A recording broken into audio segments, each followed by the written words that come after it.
Grand one பார்வையாளருக்கு வணக்கம். நான் உங்கள் ஜெயபிரகாஷ் கருணாகரன். இன்றைய சிறப்பு நேர்காணலில் நம்மோடு இணைந்திருப்பவர் பத்திரிகையாளர் திரு கோடீஸ்வரன் அவர்கள். வணக்கம் சார். வணக்கம்ப்பா. நேயர்களுக்கும் உங்களுக்கும் வணக்கம். நன்றி சார். சார், நம்ம தொடர்ந்து பிரதமர் மோடி அவர்களுடைய இந்த பிரச்சாரம் குறித்து பேசிகிட்டே வரோம். ஒவ்வொரு நாளும் ஒவ்வொரு வார்த்தையை சொல்கிறார். அது ஒரு பெரிய சச்சரவு ஆகுது. அது ஒரு மத ரீதியான வார்த்தையாக இருக்கலாம், அல்லது ஒரு மாநிலம் சார்ந்து குறிப்பாக தமிழ்நாட்டை குறிவைத்து தாக்குகின்ற ஒரு சொல்லாடலாம் பிரச்சாரங்களில் பயன்படுத்திட்டு இருந்தார். இப்போ கொஞ்சம் அது அதிகமாக போயிடுச்சோ அப்படின்றது. தேசப்பற்று அப்படின்னும் போது எல்லோருக்குமா ஒரு தலைவர் அப்படின்னு பார்த்தீங்கன்னா அது மகாத்மா காந்தியை பெருவாரியான மக்கள் ஏற்றுக்கிற ஒரு தலைவராக இருக்காங்க. அது காங்கிரஸாக இருந்தாலும் சரி, பாஜகவாக இருந்தாலும் சரி, மகாத்மா காந்தி அப்படி தான் பார்க்குறாங்க. ஆனால் பிரச்சாரத்தின் போது மோடி அவர்கள் என்ன சொல்கிறாருன்னா, இந்த உலகத்திற்கே காந்தியை பற்றி தெரியாமல் இருந்தது. 1982 காந்தி, மகாத்மா காந்தின்னு ஒரு திரைப்படம் வந்த பிறகு தான் உலகத்துக்கே காந்தியை பற்றி தெரிய வருது அப்படின்ற மாதிரி சொல்கிறாரு. ஆனால் அதுக்கு குற்றச்சாட்டு யார் வைக்கிறாங்கன்னா காங்கிரஸ் தான் அதற்கு காரணம். உலகம் அறிய அவரை எடுத்துகிட்டு செல்லலை அப்படின்ற ஒரு இடத்துக்கு அவர் தள்ளுறாரு. இது எப்படி சார் பார்க்குறீங்க? இது உண்மையா? இதை எப்படி புரிஞ்சுக்கிறது? அதாவது ஐயா திரு பிரபுதேவா ஒரு பாட்டுல நடனம் ஆடிருப்பார். நோட்டை பார்த்தா காந்தி தாத்தா போல நாம் சிரிப்போம் அப்படின்னு. ஆமாம். அதாவது வரலாறு புஸ்தகங்கள் இல்லை நம்ம படிக்கக்கூடிய அந்த பள்ளிக்கூட பாட புஸ்தகத்தில் காந்தி தாத்தா யார் நமக்கு அப்படின்னு ஆசிரியர்கள் சொல்லி கொடுக்குறாங்க. அதை தாண்டி எல்லா சிறுவர்கள்கிட்டமே வீட்டில் பெரியவங்க இப்போ காந்தி தாத்தா, ஏன்னா நோட்டுன்றது நம்ம அடிக்கடி பயன்படுத்துகிற ஒரு விஷயம். அப்போ அந்த காசை பார்க்கும்போது குழந்தை கேட்கும். இது இயல்பில் எல்லா வீட்லேயும் நடக்கிற ஒரு விஷயம். யார் இவர், எதுக்கு இந்த தாத்தா படம் போட்டு வச்சுக்குது? இப்போ இவர் தான் காந்தி தாத்தா, இவர் தான் நமக்கு சுதந்திரம் வாங்கி கொடுத்தாரு. அப்போ நோட்டுன்றது என்றைக்கு பணப்புழக்கத்தில் இருக்கோ அன்னிலேருந்து நம்ம பார்க்கின்ற ஒரு முகம். அது அவர் யார் என்ன ஏதுன்றது குழந்தையிலேருந்து பெரியவங்க எல்லாருக்குமே தெரியும். யாரும் சுதந்திர போராட்டத்தை பற்றி படிச்சிருக்கணும், இல்லை சுதந்திர போராட்டத்தில் பங்கு பெற்றாதான் காந்தி அவர்கள் தெரிவாங்கன்றது பொருள் கிடையாது. இப்போ காந்தி அவர்களுக்கு கொடுக்க வேண்டிய முக்கியத்துவம் இந்த நாட்டினுடைய பணத்தில் கொடுத்துருக்கு. எல்லா இடத்துலையும் சிலை இருக்குது. நீங்கள் எந்த ஒரு பீச் எடுத்துக்கோங்க, இல்லை எந்த ஒரு பெரிய பார்க் எடுத்துக்கோங்க, காந்தி பார்க்குன்றது ரொம்ப காமனான பேர். மெரினா எடுத்துக்கோங்க, காந்தி சிலை இருக்குது. நீங்கள் பாண்டிச்சேரி பீச் போங்க, அங்கே காந்தி சிலை இருக்குது. காந்தி மண்டபம் இருக்குது, காந்தி பஸ் ஸ்டாப் இருக்குது, காந்தி மார்க்கெட் இருக்குது, காந்தி ரோடு இருக்குது. இப்படி எல்லா இடத்துலையும் வச்சுருக்காங்க. அப்படி இருக்கும்போது 80க்கு அப்புறம் படம் எடுத்ததுக்கு அப்புறம் தான் காந்தி தாத்தா பற்றி தெரியும் அப்படின்றது மேபி அவருக்கு அதுக்கப்புறம் அது அதிகமாக தெரிஞ்சிருக்கலாம், இல்லை அவங்களோட அறியாமையாக இருக்கலாம். அதுதான் அதற்கு பொருள். அதை தாண்டி அதில் பெரிய அரசியல். அப்புறம் காங்கிரஸ் கட்சி பெருசாக செய்யலை அப்படின்னா, நேரு அப்படின்ற அந்த பேரை கூட வைத்து கொள்ளாமல் நேருவை தாண்டி ஒரு மனிதர் இங்கே நேசிக்கப்படுகிறார், ஒரு மனிதரை கொண்டாடப்படுகிறாங்க அப்படின்னா அது காந்தி. அதனால் காந்தி அவர்கள் பேர் தான் குடும்பத்துக்கு பாரம்பரியமாக வரணும் அப்படின்ட்டுன்னு காந்தி அவர்கள் பேரையே வச்சுக்கின ஒரு குடும்பம் தான் நேருவோட குடும்பம். அப்படி தான் இந்திரா காந்தி வருது, ராகுல் காந்தி வருது, ராஜீவ் காந்தி வருது, ஃபெரோஸ் காந்தி எல்லாமே அப்படி தான் வருது அந்த வகைரால். அப்போ காந்தின்ற அந்த பேரும் அந்த குடும்பத்துக்கு அந்த பின்னணியாக இருக்குல்ல. மாற்றணும்னா மாற்றிக்கலாம், அது ஒன்றும் பிரச்சனை கிடையாது. ஆனால் அவங்க அதை விரும்புகிறாங்க. இப்போ காந்தியோட நாடு இது, காந்தியவாதிகள் இருக்கிற நாடு இது, காந்தி பிறந்த மண் இது அப்படின்ற மாதிரி எல்லாருமே பேசும்போது அந்தந்த மொழிக்கு உண்டான விதத்தில் காந்தி அவர்களை நேசிக்காதவர்களே கிடையாது. அவருக்கு நமக்கு இந்த இந்த நூற்றாண்டில் கிடைத்த ஒரு ஒப்பற்ற தலைவர். 19ஆம் நூற்றாண்டில் நமக்கு கிடைத்த ஒரு பொக்கிஷம். அந்த மாதிரி அப்படி தான் பார்க்கணும் உங்களுக்கு. அப்படி இருக்கும்பொழுது இந்த நூற்றாண்டிற்கான ஒரு மிக சிறந்த ஒரு தலைவர் அவர் இருந்தார். போன நூற்றாண்டுலேயும் அவரை பற்றி பேசினாங்க, இப்போ இருக்கிற நூற்றாண்டுலேயும் அவரை பற்றி பேசுகிறாங்க.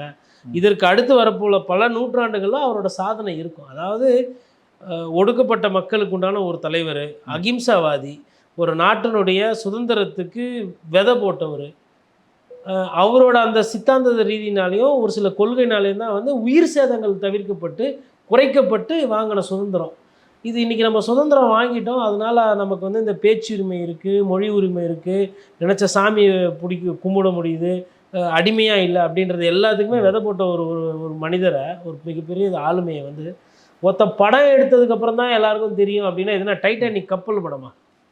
நம்ம ஊர் சார்ந்தது இல்லை டைட்டானிக், வெளியூருது. அப்போ அங்கே படம் எடுக்காமல் அப்போ படம் போட்டதுக்கப்புறம் டைட்டானிக்கு தெரியும்.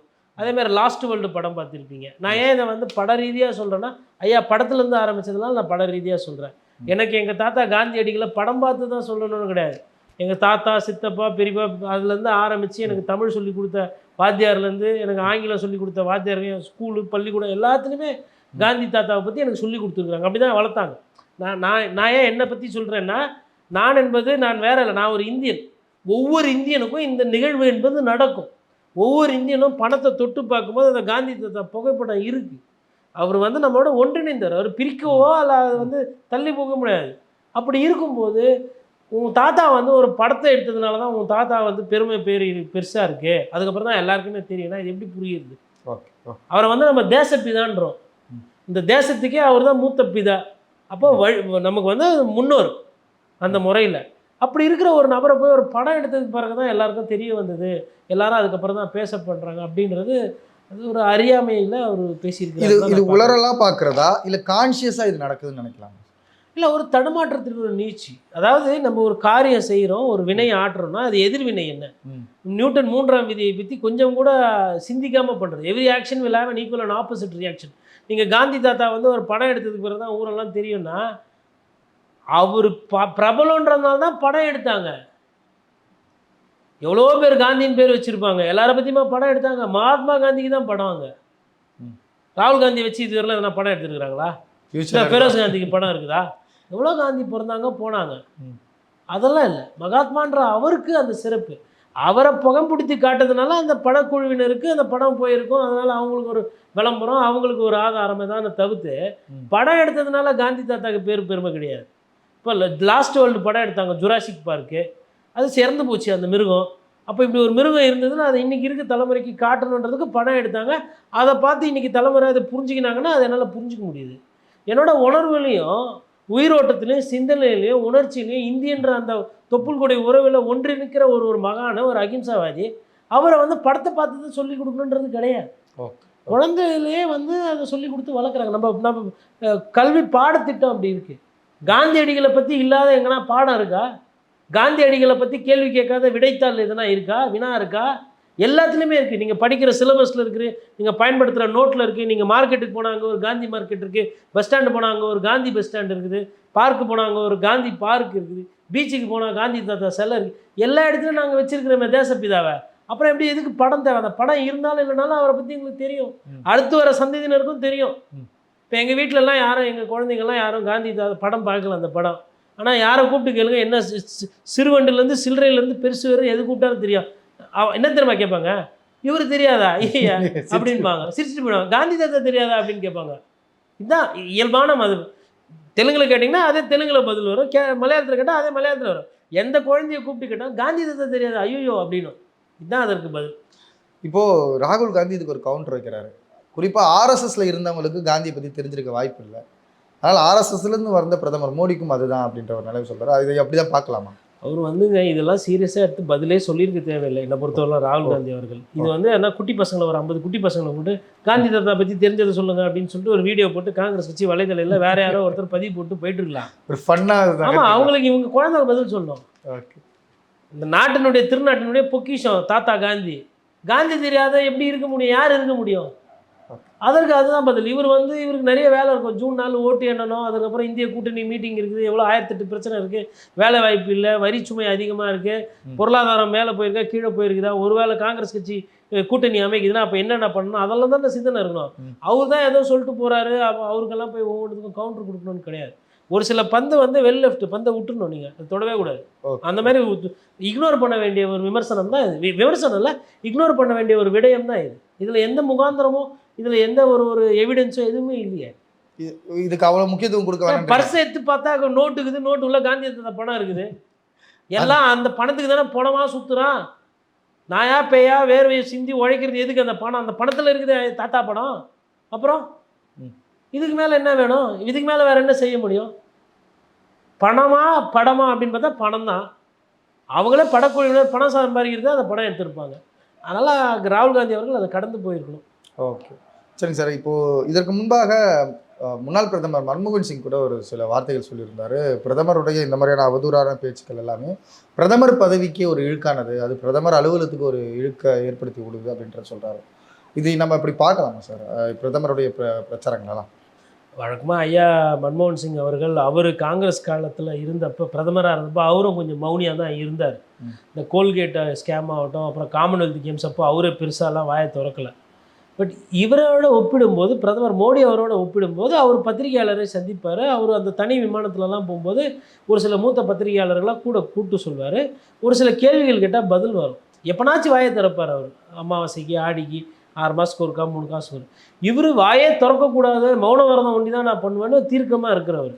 அப்போ அவர் வந்து இவர் வந்து அவரும் பிரதமராக இருந்தவர், அவரும் ஒரு கட்சிக்கு தலைவராக இருந்தவர், அவரும் 10 வருஷம் இருந்தவர் இவரை மாதிரியே. அவர் கேட்குறாரு, எப்பா நான்லாம் இந்த மாதிரி பேசலையேப்பா, ஏன்பா இப்படி பண்ணுறேன்னு ஒரு தன்மையாக இருக்குது. அது வந்து ஒரு ஒரு பழைய ஃபார்மர் கொலிக்கு இன்றைக்கி இருக்கிற ஒரு பதவியில் இருக்கிறவங்கள பார்த்து நேர்மையாக கேட்குறது. அதாவது பிரிவினைவாதம் பண்ணி தான் அரசியல் பண்ணோமா, நாங்களாம் இந்த மாதிரி பண்ணலையே, ஒரு இனத்தையோ இல்லை ஒரு ஒரு ஒரு ஒரு ஒரு வகையாக வழிபாடு பண்ணக்கூடியவர்களை வந்து நாங்கள் தரம் தாழ்ந்து பேசவில்லையே, இது என்ன விதமான பிரச்சாரம்னு சொல்லி கேட்குறாரு. அது ஒரு ஒரு நேர்த்தியான ஒரு கேள்வி, ஒரு ஒரு நியாயமான ஒரு கேள்வி. அது வந்து அவருமே வந்து பெருசாக குற்றம் சாட்டெல்லாம் சொல்லக்கூடிய நபர் கிடையாது. நீங்கள் பார்த்தீங்கன்னா வந்து அவருக்கு வயது முதிர்வாகி விட்டது. மன்மோகன் சிங் அவர்கள் வந்து ஒரு டீசென்ட் மேன், ஒரு ஜென்டில்மேன்.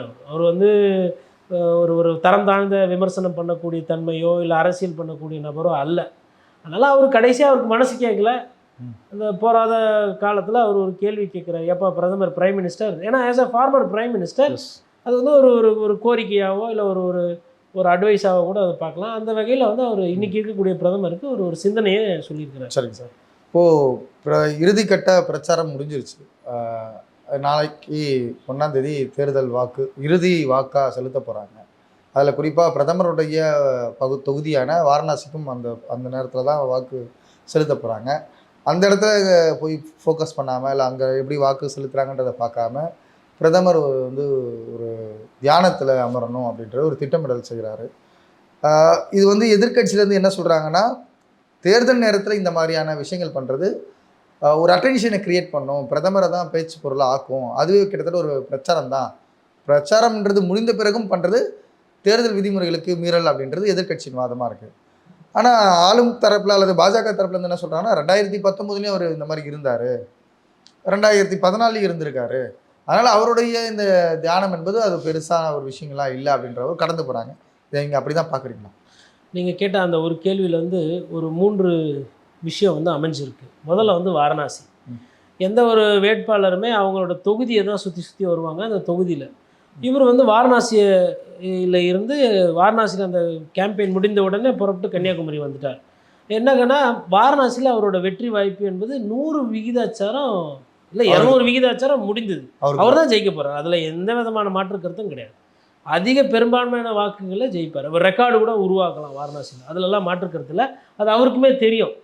அப்போது இவர் வந்து அப்போ கன்னியாகுமரியில் இங்கே தியானத்தில் உட்கார்றதுன்றது ஒட்டுமொத்த இந்தியாவில் அந்த கடைசி கட்ட தேர்தலில் 57 59 தெரியல, பாராளுமன்ற தேர்தலுக்கு நாளைக்கு வந்து இது நடக்குது வாக்குப்பதிவு.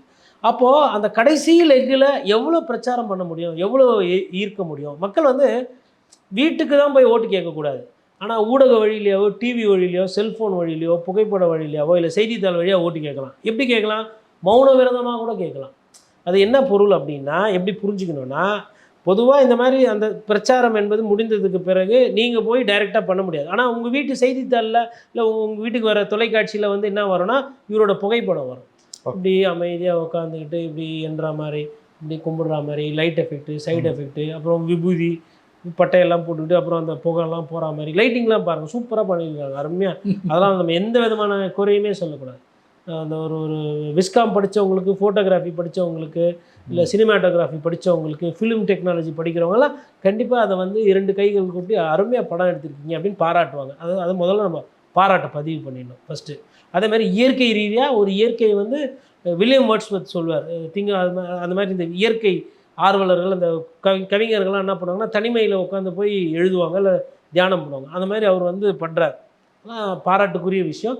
பட் அவர் தெரியாமல் ஒரு விஷயம் என்ன பண்ணிட்டார்னா, ஒரு 3-4 நாள் அங்கே இருக்கிற வாழ்வாதாரத்தையும் வியாபாரத்தையும் செதுச்சிட்டார். இவர் அங்கே போய் உட்கார்ந்ததுனால மற்றவங்க யாரும் அங்கே போக முடியாது. பள்ளிக்கூட விடுமுறை நாட்கள் குழந்தைங்கள்லாம் போவாங்க, ட்ரிப்பெல்லாம் போவாங்க, எல்லாத்தையும் மண்ணள்ளி போட்டாங்க. காவல்துறை வந்துடும். இந்த மாதிரி விவிஐபி வரும்போது காவல்துறை, அந்த போட்டிங் கூட காவல்துறை வந்துட்டாவே பொதுமக்களுக்கு அந்த இடம் எட்டாக்கணி முடிஞ்சு போச்சா. 1. 2வது என்ன ஆகிடும்னா, இதில் ஒரு சிக்கல் இருக்குது. ஐயா ஜெயிச்சிட்டாரு, திருப்பி பிரதமர் ஆகிட்டாருன்னா அந்த இடம் வந்து பேசு பொருளாகி டாப் ஆகிடும். அதாவது 3வது முறையாக ஆட்சிக்கு வர்றதுக்கு இங்கே தான் வந்து பிரதமர் வந்து தியானம் பண்ணார். இங்கே தியானம் பண்ணவொன்னே 300+ ஜெயிச்சாரு. ராசியான இடம்னுவாங்க. ஒரு வேளை தோத்துட்டாருன்னா எப்பா எங்கே போனாலும் போ, தேர்தல் கூட விவேகானந்தர் பாறை கொண்டு போவாத அப்படின்னு. இன்னும் வந்து பார்த்தீங்கன்னா நம்ம தஞ்சாவூர் பெரிய கோயிலில் ஒரு சில அரசியல்வாதிகள் அந்த பக்கம் தலை வச்சு படுக்க மாட்டாங்க. பயம், எங்கே போனால் பதவி போயிடுவோம். எந்த அரசியல்வாதியும் போகிறதில்ல சார். அதுதான் எல்லாம் பேசுவாங்க. சாமி இல்லைன்பாங்க, இறை நம்பிக்கை எதிர்ப்பு, சனாதன ஒழிப்புலாம் பேசுவாங்க. ஏன் போக சொல்லுங்க பார்க்கலாம், போக மாட்டாங்க. அதே மாதிரி தான் இப்போ ஒருவேளை இவர் ஜெயிச்சிட்டாருன்னா ஐயா விவேகானந்தர் பாறை தப்பிச்சுது நம்ம பொருள். இல்லை இவர் தோத்துக்கிட்டு போயிட்டாருன்னா எங்க நல்லா இருந்ததுங்க, அங்கே போய் கடைசியில் தியானம் பண்ணார், கிளப்பி விடுறது தானே. அது மாதிரியும் ஒரு பேசு பொருள் வரும். இதெல்லாம் வந்து இவர் தெரியாமல் இதெல்லாம் பண்ணுறது. எப்படி காந்தி அவர்களை பற்றி அதனுடைய பிரச்சனை என்னென்ன பிரச்சனை வரும்னு தெரியாமல் அந்த மாதிரி பண்ணது தான். இப்போ கன்னியாகுமரியை பொறுத்தவரைலாம் மக்கள் என்ன நினைப்பாங்கன்னா, ஏதோ இந்த வெயில் காலத்தில் பீச் ஓரமாக போகலாம் கொள்ளலான்னு பார்த்தா அந்த பீச்சில் இவர் வந்து உட்காந்துக்கிறாரு, யாரும் போக முடியல. அவங்களுக்கு என்ன இருக்குது அங்கே இந்த சைடில்? கடலோரம். அவங்களுக்குன்னு இருக்கிற ஒரு பொழுதுபோக்கு கடல். அடிக்கிற வெயிலுக்கு ஒரு கடற்கரை பக்கம் கூட போக முடியாத அளவுக்கு 3 நாள் வந்து ஐயா அங்கே டேரா போட்டார். இதெல்லாம் அவருக்கு தெரியாமல் பண்ணது. ஆனால் ஏன் அவர் இதை பண்ணுறாரு அப்படின்னா, நான் வந்து ஒரு ஹிந்து, பிறப்பால் ஒரு ஹிந்து, இந்து மதத்தை வந்து உங்களெல்லாம் விட அதிகமாக நேசிக்கிற தன்மை. அப்போ நீங்கள் இந்து அப்படின்னா, இந்து மதத்தை நம்பினீங்கன்னா எனக்கும் நீங்கள் வந்து ஓட்டு போடணும் அப்படின்றது சொல்லாமல் சொல்கிறது. டெய்லி அவர் சாமி கும்பிட்றவர் தான், டெய்லி கூட தியானம் பண்ணலாம். ஆனால் இப்படி ஊரார் தெரிந்து ஊரார் அறிந்து கொள்ள வகையாக ஒரு போலீஸ் பாதுகாப்புலாம் வச்சு கப்பற்படையை அந்த பக்கம் நிறுத்தி பிரதமர் தியானம் பண்ணுறது பாதுகாப்பு பண்ணி ஒரு 5-6 கேமராமேனு கூடலாம் போய் லைட்டிங்லாம் செட் பண்ணி அப்படியே அதாவது இப்போ நீங்கள் இந்த வீடியோலாம் பாருங்கள், என்னை அமிச்சிக்கிட்டே இருக்கிறாங்க 2 மணி நேரத்துக்கு ஒரு வாட்டி, 4 மணி நேரத்துக்கு ஒரு வாட்டி. இருந்தாலும் அவர் முகம் நல்லா தெளிவாக தெரியுது. ஸ்டில் அவுட்டுங்க. இந்த படம்லாம் ரிலீஸ் பண்ணும்போது சிங்கிள் ஃபோட்டோலாம் ஒன்று போடுவாங்க, ஃபர்ஸ்ட் லுக் தான் நடந்துன்னு இருக்குது. இது நான் சொல்லலை, தேஜஸ்வி யாதவும் அகிலேஷ் யாதவும் அதான் சொல்லுங்கிறாங்க. அவர் ஷூட்டிங் எடுத்துன்னு இருக்கிறாரு அப்படின்றாங்க. புரியுதுங்களா? ஒரு கேமரா 2 கேமரா வச்சு சைலண்ட் நாய்ஸ் கட் பண்ணி பாறைக்கு நடுவில் சத்தத்தை கட் பண்ணி எடுக்கிறதே கஷ்டம். அதெல்லாம் வந்து அருமையாக பண்ணியிருக்காங்க. அப்புறம் இது வேறு, அதாவது பொதுவாக தியானத்தை ஒண்டி மையமாக வைத்து ஆன்மீகத்தை தேடுபவர்கள் பார்த்திங்கன்னா, சித்தர்கள் பார்த்திங்கன்னா, இந்த பாறைக்கு இடுக்கில் காக்கா குருவியே இல்லாத இடமா பார்த்து, மனித நடமாட்டம் இல்லாத இடமா பார்த்து அங்கே போய் உட்காந்துட்டு ஹரி ஓம் சொல்கிறாங்களோ இல்லை நமோ நாராயணா சொல்கிறாங்களோ, அவங்களுக்கு பிடிச்ச இஷ்ட தெய்வம் இல்லை இயற்கையை நம்பி கும்பிடுவாங்க. இவர் நான் தியானம் பண்ணுறது எல்லாருக்கும் எல்லா ஆங்கிளும் கவர் ஆகிடணும், எல்லாருக்கும் போய் சேரணும் அப்படின்றது தான் அது. இப்போ நம்ம ஐயா சூப்பர் ஸ்டாரும் தியானம் பண்ணுவார் போய். ஏன்னீங்கன்னா சூப்பர் ஸ்டார் தியானம் பண்ணுற ஃபோட்டோ நீங்கள் பார்த்துருக்கீங்க. ஒரே ஒரு வாட்டி ஏதோ ஒரு வாட்டி ஒரு செய்தி நிறுவனம் வந்து ஒரு மேகசின் அவர்கிட்ட ஸ்பெஷல் பர்மிஷன் வாங்கி ஏதோ ஒரு ஃபோட்டோவோ ஏதோ 2 ஃபோட்டோவோ தான் அதுக்கப்புறம் செய்தி அவ்வளோதான். அதுக்கப்புறம் அவர் அடிக்கடி போகிறாரு. இன்றைக்கி ரஜினி அவர்கள் வந்து அவர் தியானம் பண்ணுறத ஒரு டாக்குமெண்ட்ரி மாதிரி பண்ணி அது விற்கணும்னா எவ்வளோ லட்சம் போகும், கோடிக்கணக்கில் விற்கலாம் அந்த காப்பி ரைட்ஸை. கல்யாணத்தையே வந்து காசாக்கிடுறாங்க இன்றைக்கி இருக்கிற சினிமாக்காரங்க. அவங்க வீட்டுக்கு எல்லாருக்கும் கல்யாணம் நடக்கிறதா, எது பணம் பண்ணுறதுன்னு இல்லாமல் அதெல்லாம் கூட காசாக்கிடுறாங்க ஸ்பான்சர் போட்டு. அப்போது வந்து ரஜினி அவர்கள் கூட அதை பண்ணணுன்னா பண்ணலாம், எவ்வளோ பேர் இருக்கிறாங்க. ஆனால் அதெல்லாம் பண்ணுறது அது அவங்க வாழ்க்கை முறை. ஆனால் அந்த ஒரு வாழ்க்கை முறையை கூட ஐயா வந்து அரசியலாக்கி ஓட்டாக்குறாரு, காசாக்க. ஆமாம், ஓட்டாக்குவார், அரசியலாக்குவார். என்னென்ன எல்லாரும் பேசுகிறோம்ல இன்னைக்கு என்ன தலைப்பு இதுதான் சார். அவர் இதை தானே நினச்சார், ஆசைப்பட்டார். இன்னைக்கு என்ன பண்ணியிருக்கணும், நம்ம இந்த கட்சிக்கு ஓட்டு போடுங்க, அந்த கட்சிக்கு ஓட்டு போடாதீங்க, அதை பற்றி பேசக்கூடாது. ஆனால் இன்னைக்கு பிரதமரை பற்றி ராகுல் காந்தி பற்றி பேசணுமா? காலிலேருந்து வந்ததுலேருந்து யாருன்னா எங்கன்னா பேசுகிறாங்களா? இல்லை இந்திய கூட்டணி பற்றி பேசுகிறாங்களா? காங்கிரஸ் கட்சி பற்றி பேசுகிறாங்க. அப்போ அவர் வந்து ஒரு சிறந்த செய்தி ஆசிரியர். எதை பண்ணால் செய்தித்தாளில் இருக்கலாம், எதை பண்ணால் பிராண்டாக இருக்கலாம், எது பண்ணால் நியூஸ்லேயே இருக்கலான்ற அந்த வசீகரம் தெரிந்தவர். அதில் வெற்றியும் பெற்றிருக்கிறார். ஒரு ப்ரொபகண்டாவே ஸ்ட்ராட்டஜிக்கலாக அணுகிற ஒரு நபராக பார்க்கலாமா சார்? இல்லை, அதில் நபர் கிடையாது, அதில் சாம்பியன். நீங்கள் ஒரு 2 உதாரணம் நான் சொல்கிறேன். புல்வாமா அட்டாக்கு நடந்தது என்ன? முதல்ல 40 வீரர்கள் இறந்து விட்டார்கள். இறந்தவர்கள் இந்திய வீரர்கள். அவங்களுக்கு ஹெலிகாப்டர் கொடுக்கல, ஏதோ பிரச்சனைன்னு சொல்லிட்டு சத்யபால் மாலிக்லாம் பேசுகிறாங்க. அதற்கெல்லாம் முன்னாடியே செத்த வீட்டில் சாவு குரல் இருக்குது, அது ஏன் எப்படி இறந்தாங்க, ஏன் பாதுகாப்பு தவறிச்சுது, என்ன பிரச்சனை, தீவிரவாதி எப்படி உள்ளே வந்தான், யார் மேப்பு கொடுத்தது, சோல்ஜர்ஸ் இங்கே பாஸ் ஆகுறது அவனுக்கு எப்படி தெரியும், அதெல்லாம் நம்ம ஆராயல. செத்த உடனே ஃப்ளைட் எடுத்துன்னு போய் பாலக்கோட்லேயும் புலவாமலையும் அடிச்சாங்க பாருங்க. அவங்க அவங்க ஆச்சோ போச்சோ சர்ஜிக்கல் ஸ்ட்ரைக், என்ன இமாலய வெற்றி ஆகும்னு சொல்லிட்டு மக்களை சிந்திக்க விடாமல் அடுத்த நிலைக்கு போயிட்டு வெற்றி வெற்றி வெற்றி வெற்றின்னு கத்தின்னு ஓட்டாங்க. அதுல ஒரு 2-3 மாசம் ஆகி போச்சு. ஒருத்தர் அதில் மாட்டிக்கிட்டாரு. ஒருத்தர் மாட்டிக்கிட்டாரு. சரி, அவரு மாட்டிக்கிட்டாரு, அவரு தப்பிச்சு வந்தார், ரைட்டு. இந்தியர் தப்பிச்சு வந்தார், சந்தோஷம், அபிநந்தன். பட்டு அதுக்கப்புறம் 3 மாசம் கழிச்சு தரவுகள் கேட்குறாங்க. அப்பா, ஹெலிகாப்டரு ஃப்ளைட்லாம் போச்சு, சரி ரைட்டு போச்சு, யாரை சுட்டிங்க, எத்தனை பேர் செத்தாங்க, ஆதாரம் இருந்தால் காட்டுங்க, பாடி எதுனா பார்த்தீங்களா, ரத்தம் எதனா செஞ்சிச்சா, இல்லை டிஎன்ஏ சாம்பிள் எதுனா வச்சுருக்கீங்க? கப்சிப் ஒன்றுமே கிடையாது. இது ஒன்று. இரண்டாவது, டிமானிட்டைசேஷன். பண மதிப்பீடு பண்ணிவிட்டு எல்லாம் என்ன பேசுகிறாங்க, நம்ம ஐயா ரஜினிகாந்த் கூட என்ன சொன்னார், சரியான மூவு, கருப்பு பணத்தை ஒழிக்கிறதுக்கு சூப்பர் அப்படின்லாம் எல்லாம் பேசுனீங்க, ரைட்டு. கருப்பு பணத்தை ஒழிக்கிறேன்னு சொல்லிட்டு தான் நீங்கள் அது பண்ணீங்க. கடைசியில் என்ன ஆகி போச்சு, சமயக்காட்டில் இருந்த அந்த 100 ரூபா 200 ரூபா நோட்டு, 500 ரூபா நோட்டு, 1000 ரூபா நோட்டு, எல்லாத்தையும் 200 ரூபா நோட்டு இல்லை, இப்போ 100, 500, 1000 ரூபா நோட்டு, எல்லா நோட்டையும் எடுத்துன்னு போயிட்டு எல்லாம் போய் மாற்றி கீத்தி பண்ணி உள்ளே இருந்த பணம், இந்த வீட்டில் இருந்த பணம்லாம் வந்துச்சு. போன ஒரு மாதத்துக்கு முன்னாடி சேலத்துக்கிட்ட நோட்டை வந்து பறிமுதல் பண்ணான். 1000 ரூபா நோட்டு, பழைய நோட்டு. இதுதான் நீங்கள் ஒழிச்ச லட்சணம். எவ்வளோ பணம் வந்து எரிச்ச பணம் இருந்தது, செல்லரிச்சு போன பணம் குப்பை தொட்டியில் இருந்தது. அப்போது அந்த பணம் வந்து நீங்கள் வேறு எதனா திட்டம் பண்ணியிருந்தால் மேபி அது கருப்பு பணமாகவே கள்ளப்பணமாகவே மக்கள்கிட்ட வந்திருக்கலாம். ஸோ அதையும் ஒழிச்சப்பாடு இல்லை.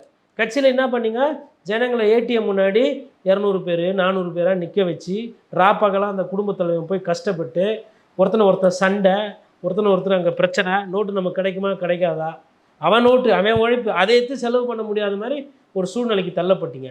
இதுதான் நடந்தது. ஆனால் அதுக்கு பண்ண பிரச்சாரம் என்ன, கருப்பு பணத்தை ஒழியிறது ஒரே நேரத்தில் சர்ஜிக்கல்ஸ் எல்லாரையும் வச்சு செஞ்சார், ரைடு, வெற்றி. இது வந்து கருப்பு பணத்தை எதிர்க்கிறதுக்கு மோடி அவர்களோட ஒரு போல்டு ஸ்டெப், ஒரு ஹீரோ. இந்த ஹீரோவை வந்து நீங்கள் இந்த நேரத்தில் அவர் கூட இருந்து நீங்கள் சப்போர்ட் பண்ணலன்னா நீங்கள் வந்து தேசபக்தியே கிடையாது. ஒரு ஹீரோ இந்த வயசில் அவர் முயற்சி பண்ணுறாரு, இதுக்கு கூட நீங்கள் கஷ்டப்பட மாட்டீங்களா, இதுக்கு கூட நீங்கள் ஒத்துழைக்க முடியுங்களா, இந்த மாதிரி கேள்வியெல்லாம் வச்சுட்டாங்க. இப்போ நம்ம என்ன நினைப்போம், சரி ஏதோ பண்ணுறாரு போல ஜி, நோட்டை உண்மையிலே ஓய்ச்சுடுவார் போல், சரி கொஞ்சம் கஷ்டப்பட்டால் என்ன அப்படின்னு நம்மளை கஷ்டப்பட்டு 3-4 மாதம் ஆகி போச்சு. அந்த பண மதிப்பீடு இந்த பிரச்சனை வெளில வருது. அப்புறம் பார்த்தா தான் தெரியுது அது சக்ஸஸ் கிடையாது, அது ஃபெயிலியர். கோர்ட்டில் போய் கோர்ட் ஒரு சில கேள்வி கேட்டதுக்கு பதில் கிடையாது.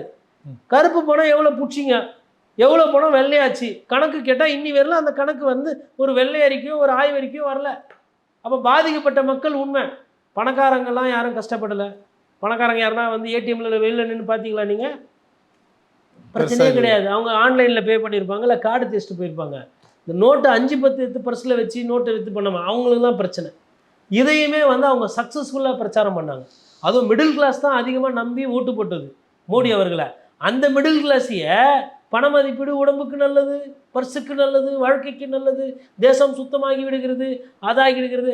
இப்போ கூட நேற்று கூட தமிழ்நாட்டில் எவனோ ஒருத்தர் ஒரு அதிகாரியை பிடிச்சாங்க, 3.5 கோடி ஏதோ சம்பாதிச்சிருக்கிறான் லஞ்சம் வாங்கி. எப்படி சம்பாதிக்கிறான், கருப்பு பணம் ஒழிஞ்சா எப்படி போயிருக்கணும், டாக்ஸ் இவேஷன் எவ்வளோ ஆகுது, எவ்வளோ பேங்க்குக்கு வந்து பணம் கட்ட வேண்டிய பணத்தெல்லாம் எவ்வளோ பேர் பெரிய பெரிய பணக்காரங்கெல்லாம் கட்டாமல் போகிறாங்க. எதுக்கு? அப்போ அதன் மீது நடவடிக்கை என்ன இருந்தீங்க? கருப்பு பணம் இதிலெல்லாம் கரெக்ட் பண்ணிட்டீங்களா? கடைசியில் என்ன எந்த அளவுக்கு எடுத்துகிட்டு வந்து விட்ருக்கீங்கன்னா, டிமானிட்டைசேஷன் பண்ணி அப்படி பண்ணியாச்சு. அதுக்கப்புறம் ஜிஎஸ்டி.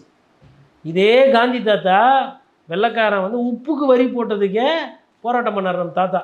பண்ணி எல்லா இளைஞர்களும் வாங்க, மக்கள்லாம் வாங்கினாங்க. இவங்க என்ன பண்ணாங்க, எல்லா இளைஞர்களும் வாங்க, ஜிஎஸ்டியை தரோம், கேக்கு வெட்டி கொண்டாடணும். தமிழிசை அக்காலாம் வந்து கேக்கு வெட்டினாங்க. அப்போது ஒரு வரியை வந்து மக்கள் மீது திணிச்சதும் இல்லாமல் அவர்களை மூளை செலவை செய்து வரி உங்களுக்கு நல்லது அப்படின்னு கற்றவனையே நம்ப வச்சு மிளகா அரைச்சி மொட்டை அடித்த அந்த வரலாறுலாம் இவங்களுக்கு தான். அதனால தான் சொல்கிறேன், அந்த பிராண்டிங் கெட்டதே செய்தாலும் அந்த கெட்டதை வந்து நல்லதாக பேசி பேசி பேசி மூளை செலவை செய்து திணித்து விட்டார்கள். இன்றைக்கி என்ன, எல்லாத்துக்கும் ஜிஎஸ்டி இல்லாத விஷயமே கிடையாது. இந்த ஜிஎஸ்டி அதிகமாக யார் கட்டுறது? பணக்காரர்கள் ஆடிட்டர் வச்சுருப்பாங்க, ஆடிட்டர் சொல்லி கொடுப்பாங்க எப்படி வரியை குறைக்கிறது, எதை நஷ்டத்தில் காட்டுறது, எதை வரவில் காட்டுறது, எதை கம்பெனி செலவில் காட்டுறதுன்னு சொல்லுவான். ஆடிட்டர்னால் என்னென்னே தெரியாமல் எவ்வளோ பேர் இருக்கிறான் மாத சம்பளம் வாங்குறவன். அவன் ஒரு வேலை சாப்பிட வெளியில் போய் ஹோட்டலில் போய் சாப்பிட்டா அதுக்கு ஜிஎஸ்டி போடுறானே, அவன் துணிமணி போட்டால் ஜிஎஸ்டி போடுறாங்களே, எல்லாத்துக்குமே இன்றைக்கி ஜிஎஸ்டி வந்துச்சு. ஜிஎஸ்டி இல்லாத பொருள் எது? சாக கடுக்க போய் ஆஸ்பத்திரியில் படுத்தாலும் ஜிஎஸ்டி இருக்கே. இதை கட்டுறது யார்? இந்த மிடில் கிளாஸ் தானே, இந்த இந்து தானே இதை கட்டுறான். அப்போ இந்த இந்துக்களையும் ஜிஎஸ்டி நல்லதுன்னு நம்ப வச்சாச்சா? இப்போ இதை பற்றி யாருமே இன்றைக்கி பெருசாக பேசுறது இல்லையே. மக்களோட பணம் எங்கே போகுது, உழைக்கிற பணம் எங்கே போகுது? இதனால தான் சொல்கிறேன், அவர் வந்து இந்த பிரச்சாரம் இருக்குல்ல, நான் வந்து உங்களுக்கானவன், நான் உங்கள் நல்லதுக்கு செய்கிறேன், உங்களை பாதுகாக்கிறேன். ஃபஸ்ட்டு என்ன சொன்னார் இவர் ஐயா, நான் வந்து ஒரு சாதாரண எளிய உங்களை போல் வந்து நான் கடையிலலாம் வேலை செஞ்சு தேநீர்லாம் வேலை செஞ்சு வந்தவன் அப்படின்னாரு. அடுத்தது நான் வந்து நான் உங்களை பாதுகாக்கிறேன் சௌக்கிதார், நீங்கள்லாம் இந்துக்கள் எல்லாம் பாதுகாக்கிற ஒரு ரட்சகன், நான் உங்களோட பாதுகாவலன். இப்போ கடைசியில் என்ன சொல்லிட்டாரு, பரமாத்மான்ட்டார், கடவுளுன்ட்டார், தன்னைத்தானே வந்து பரமாத்மா மேலே வந்து அனுப்பிச்சிக்கிறாரு, தேவதூதன்ற மாதிரி போயிட்டார். சரி, நீங்கள் டீ கடையில் வேலை செஞ்சு கஷ்டப்பட்டு மேலே வந்தீங்க, அப்போது அப்புறம் சௌக்கிதாராக மாறினீங்க, பாதுகாவலனாக மாறினீங்க, அப்போது இப்போ பரமாத்மாவோட தேவதூதனாக மாறியிருக்கீங்க. மூணு பரிணாம வளர்ச்சி நீங்கள் மாறிட்டீங்க. மக்களுக்கு இந்த காலகட்டத்தில் இந்த 10 வருஷத்தில் 10 ரூபா சம்பாரிச்சவன் 20,000 ரூபா சம்பாரிச்சவன் எத்தனை பேர் கை தூக்கு சொல்லுங்கள். இல்லை, ஒரு வீடு வச்சுருந்தவன் இந்த 10 வருஷத்துல நான் 2 வீடு வாங்கிட்டேன், ஒரு காரில் போயிருந்தேன், இன்றைக்கி எங்கள் வீட்டில் 2 கார் இருக்குது, எங்கள் வீட்டில் அன்றைக்கி 8 மாடு இருந்தது, இன்றைக்கி 15 மாடு இருக்குது. அதாவது ஒருத்தர் உழைச்சாங்கன்னா 7 வருஷம் இல்லை 8 வருஷம் கழிச்சு பொருளாதாரம் மேம்பட்டு இருந்தால் அவரோட வருமானம் 2 மடிப்பு ஆகணுன்றது கணக்கு சொல்லுது. அதுக்கு பேர் தான் காம்பவுண்டிங் எஃபெக்ட். நீங்கள் வட்டி வியாபாரம் பண்ணுறவங்கலாம் பார்த்தீங்கன்னா 100 ரூபாய்க்கு வட்டி வியாபாரம் ஆரம்பித்தா 8 வருஷம் 7 வருஷம் கழிச்சு 200 ரூபா வச்சுருப்பாங்க மூலதனம். இது அடிப்படை கணக்கு. இந்த அடிப்படை கணக்கு எத்தனை வீட்டில் நிகழ்ந்துருக்குது? நீங்கள் ஒரு நல்ல ஆட்சி கொடுத்தீங்கன்னா அது நடந்திருக்கணும். அது நடந்திருக்கா? பொருளாதாரம் மேம்பட்டுருக்கா? இன்னமும் வந்து 5 கிலோ அரிசி தரேன், 10 கிலோ கோதுமை தரேன்ற நிலவில் வச்சுருக்கிறீங்க மக்களை. அதனால தான் சொல்கிறேன், அவர் நல்லா பிரச்சாரம் பண்ணக்கூடிய அந்த வல்லமை படைத்தவர். உங்களுக்கு கெட்டதையே செய்து ஒரு கெட்ட பொருளையே உங்ககிட்ட விற்றுட்டு வெற்றி வெற்றி வரி கட்டிய சாம்பியன் வாழ்க, இவர் பாருங்கள் தேச வளர்ச்சிக்காக வரி கட்டினார், அந்த வரி யார் எடுத்துன்னு போனால் எவ்வளோ ஒரு முதலாளி எடுத்துன்னு போயிட்டு இருப்பான். பேங்க்லேருந்து வரி எங்கே போகுது? கஜானாவுக்கு போகுது, கஜானாலேருந்து பேங்க்குக்கு போவோம், பேங்க்லேருந்து ரிசர்வ் பேங்க் போகும். அது ஒரு சைக்கிள். கூட யார் லோன் எடுத்துன்னு ஓடி போகிறது? பெரும் முதலாளி ஓடி போயிட்டான். லிஸ்ட்டு எங்கே? மோடி, மெயில் சோக்ஸ்கி, அப்புறமா நம்ம ஐயா மல்லையா, இப்படி லிஸ்ட்டு சொல்லினே போகலாம்.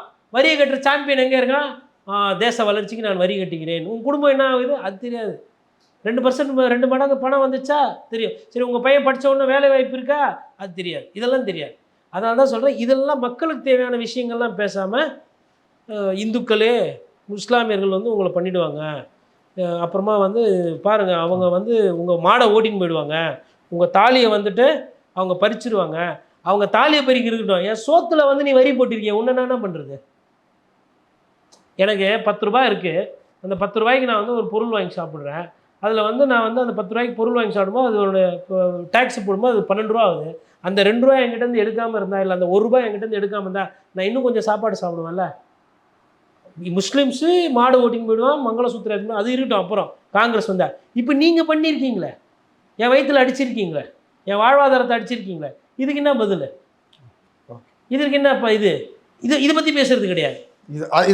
கொஞ்சம் கொஞ்சம், அதாவது உணவு சாப்பாடு விஷயத்துக்கு அரிசிக்கெல்லாம் வரி கிடையாது எந்த காலத்துலையும்.